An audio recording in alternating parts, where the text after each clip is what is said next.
It's Car Con Carne. Let's eat in the car. It's Car Con Carne. And now here's the star of our show, James Van Alstyne.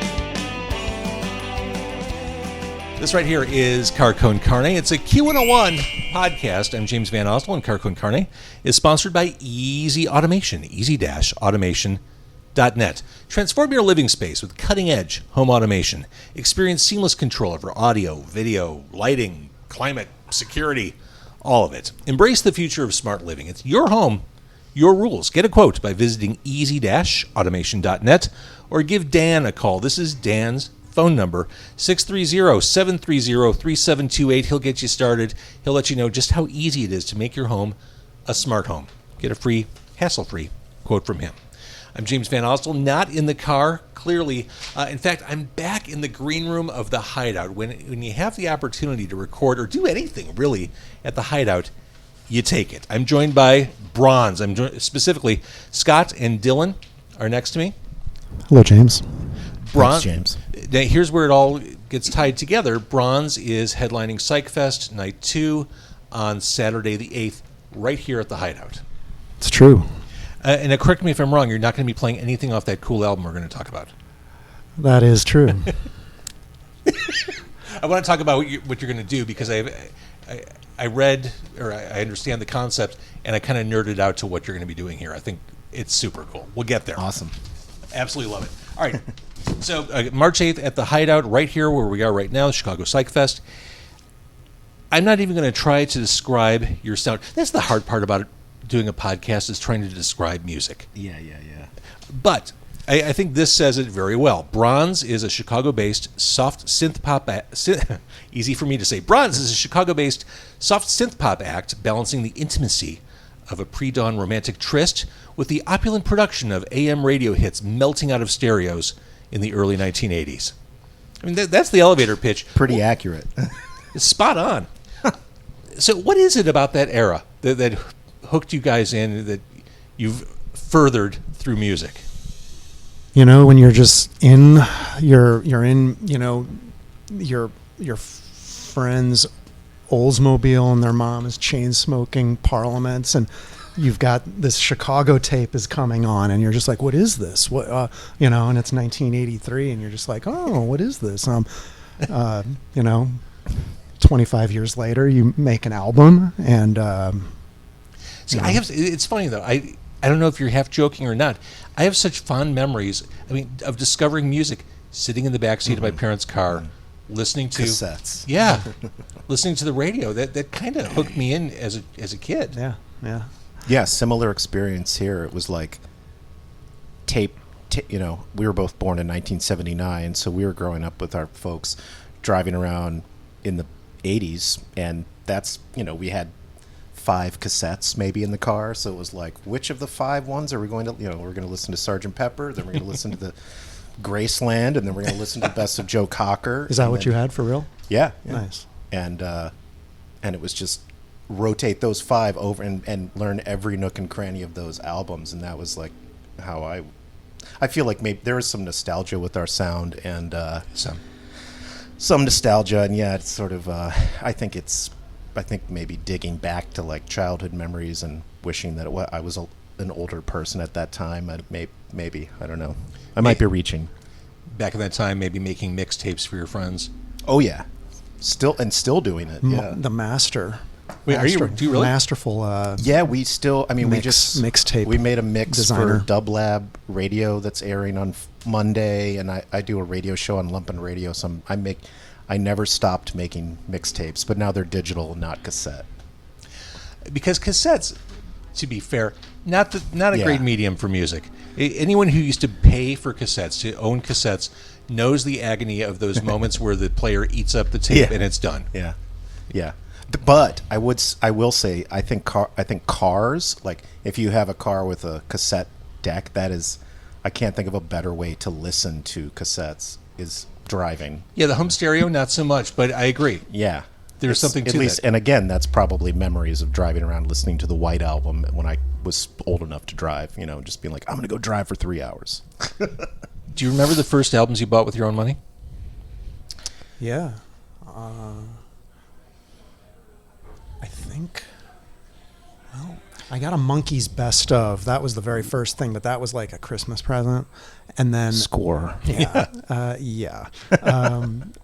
I think the first Led Zeppelin Ooh. 1 was like my own, like go there. That's a tough entry point Take for a kid, by the way, that first album. If you're going to get into Zeppelin, that's a tough one. It's bluesy and Good times, bad times. Yeah. Right off the belt. It wasn't heavy enough for me. Like, I liked it, but I had already kind of like heard other stuff that was out there, and I was like, oh, well, it was good. My dad was really pushing ELP. He was like, you want to play drums, you got to listen Carl to ELP. Palmer. And I was like, and I put on like the record, and I was just like, it's really a slow build, I was like, where's the drums? It's like court jester music. Yeah, when you're 11, it's an intense listen. What about you, Scott? My first, I do remember going to Record Revolution in Cleveland Heights with my dad, which just sadly closed. And I wanted to get the Beverly Hills Cop theme, which for some reason my dad and I thought was Herbie Hancock. It was. I get that. I mean, Yeah, but not a crazy leap. Yeah, but it was Harold Faltermeyer. So we bought the new Herbie Hancock record, Mr. Hands, which I still have, and it's amazing. It's also your nickname on Saturday night. Yeah, well, not lately, but there was So yeah, Mr. Hands was my first record, and that record, I didn't even get it at the time. I was like, this doesn't have Beverly Hills Cut. Where's Axel F theme? But now the last track on that record, Textures, is one of my ultimate favorites of all time, and it's like, this is the first record I remember buying. And don't you find as you get older, I think this is true of everyone, you tend to go back to the stuff you grew up with. You At times, yes. come back around. I mean, yes, you still are. I mean, I'm still looking for new music. That's how I found you. But I mean, you still go back to those kind of comfort. Yeah, What was your first one? Now, I'm 10 years older than you guys. So the first record I ever bought was Rock and Roll Over by Kiss. Oh, nice. The first 7-inch I ever bought, because people bought 7 inches when they were that age, was the double A side of We Will Rock You, We Are the Champions. Wow. Nice. Some 2 for 2. Some nice numbers, yeah. That was the era. Yeah. And I mean, I was probably 10 years old when I bought those. Yeah. That 10 was about the age where it was like, I'm going to go to the store with my, $10 bill and buy a single. Yeah, I'm going to actually spend 2 hours at the store, walking the aisles, flipping through all the records, and leaving with $7 worth of merch. Yeah, my clean crisp 10 is now a sweaty mess. Yeah, it's funny. Sonically, we're going to get into that album, the self-titled album from Bronze. I find that those sounds and textures, the things we're going to be talking about, have come back around as well. Interesting side note, I had a teenage punk band on the show last year called the Denny's. They're cool. They're named after the restaurant, the Denny's. Yeah, that's punk rock. But I found out in recording that episode, their favorite album of all time, Asia by Steely Dan. Huh. And they're like 16 years old. Wow. How does that happen? Their parents must love Steely Dan. They must. Now, to be fair, Asia is a pretty beautifully produced record. Oh, yeah.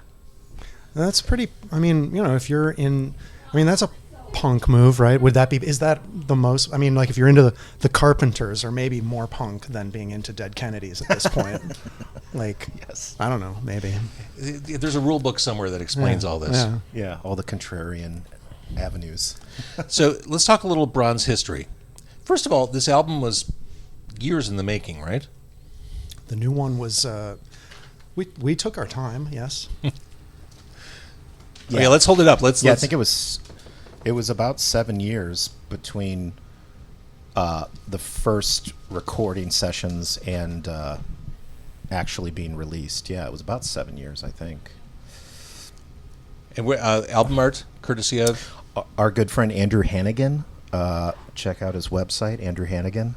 So I love this. Beautiful. He's an amazing painter. Yeah. It's a good friend to have. Yes. All right. So how did Bronze start? Tell me about the Bronze Age. Well, like most bands, we're hanging out, listening to records, and kind of catch a get wind of something, and maybe you're like, maybe we could do a song like that sometime. That's because we'd already been in, we're playing in bands, different bands stylistically than what Bronze is, but we tried it out, and started demoing. Like every week we'd try and do a new song on his 4-track. Scott had like a 4-track at his place, and we would just kind of demo these songs that kind of became the first record. And at the core, it's you two guys, and you're surrounded with a bunch of. Yeah, at the beginning for the first album, it was the two of us, and for the second record, the self-titled record, we pretty much a trio at the core. There's a guy named Nick Johns out in L.A. that Dylan has worked with in countless bands out in L.A., and he sort of has a very similar taste in this type of 70s, 80s pop, and he came aboard, and he ended up playing bass on the record and mixing the record, and he wrote some arrangements, and he really became the third member of the power trio. With his record collection and movie knowledge, he was the perfect fit. He catches all the, he knows all our pivot points that that we have to create the moods that we're trying to aim for. He was right there, ready to go. So it was the perfect fit. Let's talk about the moods. I mean, there's the segue to get into the album for sure. You talk about 70s and 80s pop. I hear those textures, but I to your credit, you don't sound like anybody. I hear the sounds, Thanks. But you don't sound like anybody. Thank you. Which makes you even harder to describe. That's high praise. Thanks, James. The self-titled album, the second album, begins with Light on Shadow. Perfect intro, super smooth bass line on that. That's Nick Johns. Shimmering keys, the horns, and then the vocals. Show me what a kiss could be and turn the fire up. Love was never so easy for you and me. Cue flute. Nate Lapine on the flute. Chicago jazz legend, Nate Lapine. I think it's wonderful. And people I've seen compare your sound to yacht rock. This one leans more Roxy Music in moments than it does yacht rock, if you want to draw a comparison. We love Roxy Music, We do. especially Avalon. I get that, yeah. They've got the soprano sax going all the time, and Nate Lapine, who's one of our horn ringers, is a big Roxy guy too. So that was kind of I don't think on our first album, I don't know if there's ever a moment where you'd be like, oh, that kind of reminds me of Roxy Music. But on the second one, it's a lot more Roxy Music and less Chicago, the band. We could last forever. That moment is Roxy Music right there. Nice. Mezzanine, I want to talk about this one because the video in particular hit me in a couple different ways. Radio DJ, Hackneys, it's like this is your life, James Van Alstyne. Hackneys, yes. You recorded at Hackneys. I love that. Who doesn't love a good onion I loaf? didn't know. When we were talking, James was like, by the way, is that Hackneys? Yeah, a friend of ours runs the place, and he was nice enough to let us shoot there. I love Hackneys. My bar mitzvah party was held at Hackneys on Lake. Oh my Amazing. God. True story. And did you get a Amazing. hamburger on rye bread? Yeah, That's what I. and the big onion thing, which is The one legend, thing I couldn't do when I went there as a kid is get a cold beer with it. Now as an adult, I'm making up for lost time. Now, yeah, yeah, the sweet days. You mentioned doing the radio thing with Lumpin'. You captured the spirit of a radio DJ in the video. That's all Chris- Dylan and Chris, the director, really. I mean, these guys prepped that video for 6 months before. Yeah, I mean, we took our time with that video, and we had the luxury of, having, time to get all the sets. We didn't have like a script intact right away or anything like that, but we were able to, with Chris and Scott and I and Nick, we had the idea. We wanted to reference, obviously, or maybe it's not obvious, there's a movie called Choose Me that we were like, we can touch on that, use that as our springboard. Yeah. And so, via that, we kind of had a couple, scenes that we could tie together. And, we were like, there's going to be a lot of walking in this, isn't there? There's not, we're like, there's nothing else is happening. There's just walking. We're like, it'll be like an REM video. My big question watching the video, where did you record the radio stuff? Because that's a legit control board in there. Yeah. WZRD. Oh, at Northeastern. Yeah. They were able to get us in there at the old studio. They've since moved and redone it, but we were able to get in there. It looks really nice. And Chris Pietrowski shot it really nice. Like, I think he it really hit a nice home run there. And then Alex, the lead, was also great to work with on that. Really team player. I like the idea of fleshing out what you do sonically with video. I feel like video is still an untapped creative area for bands across the board. And I love seeing bands kind of get into it.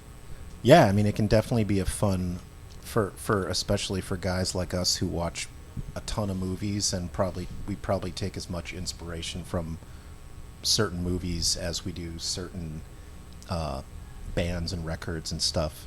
It's really fun to brainstorm on what kind of mood makes sense for this song, and who could we work with, and should this one be like really abstract, or should this be like kind of a narrative thing with actual human beings in it. So yeah, we I think we've had 5 videos out from the new record already, so we've really been trying to get around and collaborate with as many of our favorite people as possible. Speaking of videos, ESP, I do believe I saw Jungbu in the background of that one. Yep, with all the birds. There's always those massive birds there, Yeah, we shot that outdoor vendor at Jungbu. That's one of Chicago's great, the best kept secrets. Those the buns. Yeah, they're amazing. Yeah, I love that. The red bean. That parking lot can be a little perilous at peak hours, but yeah, I love that. Also, I guess I didn't realize how many ESP storefronts there are in Chicago. And the Toronto area. Oh, and the Toronto area. I think there's one there that I grabbed, when I was up there for something. International. Yeah. Went across the border for that one. Yeah, we had to. It was a special one. We had to get it. As you talk about your love for movies, I think about Grand Canyon. Oh, yeah. I mean, this to me is score music. Oh, thank you. Yeah, that's a Dylan piece that he had written for another project of his, and I remember we were talking about like this would be a really nice kind of if we did this in a bit of a Pat Metheny style, and flesh it out like that, and have friends come in and do flutes, and Dylan played a really nice piano, and Paul Wertico kind of snare drum thing. It was a very almost a Pat Metheny tribute almost, but I love it. And the album at the end, there's Hard to Start. Again, thinking in terms of cinematic sounds. I mean, this feels dramatic on the way in. Oh wow! Yeah, in a big way. The lead guitar feels a little 80s. Yes. Yeah, that was our friend. That is one of the songs that Nick Johns, our third member, he composed that song, and also Under the Banyan Tree he composed that one, and so it really fit. He can write a song, and we're like, oh, this is a Bronze song. Let's do it. So then we came up with melodies and lyrics, and just kind of. Well, I love it. The album sounds great. Again, it's self-titled from Bronze. Let's talk about, we're here at the Hideout in their awesomely comfortable green room. Yeah. You're here for Psych Fest on the 8th, which is a Saturday night. Yes. We're not going to hear Bronze music. Instead, you're doing score music. It's true. Yes. Score music, and some, like, what do you call it when it's not, it's like a song, like I guess just songs. Yeah. That aren't cues or anything, or longer. Like songs from the soundtracks Got of it. certain movies that like were songs inspired with by. Will you play lyrics. Is Your Love Strong Enough by Brian Ferry from the Legend soundtrack? Damn it. We missed out on that one. Just a week. Just a week to learn it. Just thinking about Roxy Music, that's where my head went. I forgot that they had Legend. Yeah. Tim Curry? Yeah, Tim Curry's terrifying in that movie. Terrifying. That I don't know how he. I read that bodysuit like really injured his neck and shoulders because it was so heavy. Oh, I believe that. Rob Bottin. Did you feel like you kind of had to do something different for Psych Fest? Like you couldn't just do a straight up set. Yeah, I mean, we wanted to do something that, was going to let us reach, maybe challenge ourselves a little bit. And, we don't mind playing not our set. It's kind of nice and refreshing. Especially when it's something different like this. Yeah. It's not like you're going on stage doing Bob Seger songs. It's like, or are you? Old time rock and roll, movie song. That was another one of my parents' tapes. Was it really? Oh, yeah. Bob Seger. Well, yeah, our friend Steve Krakow, who does the Psych Fest, and this is the 15th year of the Psych Fest here, he actually wrote that nice piece on us in the Reader. That's right. For our record release show at Constellation, and right after that show, he was like, would you want to play Psych Fest and just like do something off the wall? And he had suggested, because we had covered, he saw us cover Wang Chung's "To Live and Die in L.A." Love that song. Oh man, to this day I love that song. We saw Wang Chung last June and got to meet them. We see them every time they come to town. Yeah, Jack Hughes, and we had done that song, and he was like, "Man, you guys should just do a bunch of '80s soundtracks." So we're doing a couple from "To Live and Die in L.A." and then stuff from like Michael Mann's Thief. Did that have Weight on it? Yes, we're gonna do Wait. God damn, I love that at song. the Psych Fest. That's the reason they got that soundtrack. William Friedkin was like, "Who the hell is Wang Chung? Can you guys just write more like this?" That, yeah. Oh, I could totally hear you doing it too. I can also do it by going here to the Hideout on March 8th. March 8th. For Psych Fest. All right. So beyond that, again, the album Bronze. It's available now. You can stream it. It makes more sense to buy it as physical media because this is Bronze. Come on. Come on now. Where are things going after March? Do you begin the 7-year process of a new album? It's definitely time to write some new stuff because we've been 2032 is right around the corner. Yeah, right. And no one's getting any younger. No, we're not. If you know how to stop aging process, that would be great to find out. But yeah, beer helps. We talked about trying to be a little bit, more diligent, and now that we've got, we're all in one city, except for Nick, but we're, we have an operative group, people, we've got a really great band, and there's no reason to not, work a little faster and maybe try and write some songs. And COVID too, that did slow things down. We would be writing lyrics in our cars, separated out with masks, like, oh, let's get together and write some lyrics tomorrow for like an hour, just get a coffee, and when it was pre-vaccine and we couldn't even be in the same we just didn't know room. We just didn't know. It's funny, like I think back to those days and what we had to do to work around everything. I went live every night with the podcast virtually. You have a lot of you did a lot of work during that period of time. I did. Well, it kept me sane. Yeah. But now I don't want to do any more virtual. Like, not only do I think that there's a major level of fatigue with the audience, like they don't want to see that stuff anymore. I'm done. I've put that away now. Sick of Zoom. Yeah, like I would much rather, instead of spending 30 minutes at home on Zoom, I'd rather spend 3 hours coming to the Hideout, organizing it, having it face to face. And I'm sure it's the same with you. Like, I don't want to ride in a car separated ever again. Yeah, it's been nice to be back in the flesh. All right, so Bronze, the new self-titled album is awesome. It's super cool. We can see you do all kinds of cool things here at the Hideout. I love the Hideout. Easily one of the most comfortable rooms in the city by far. And the beer is cheap. Yeah, and the wooden leg cocktail is delicious. Yeah. But $4 PBR, $4 hams, $5 for an old-style tall nice boy. Patio. Yeah. You can't go wrong here. I do want to thank the Hideout for their hospitality. Really, we took over their green room on a night, on a week. So, and thank you guys. I appreciate you coming out to do this. Thanks, James. We'll see you on the 8th. Thank you, James. Thanks for having us.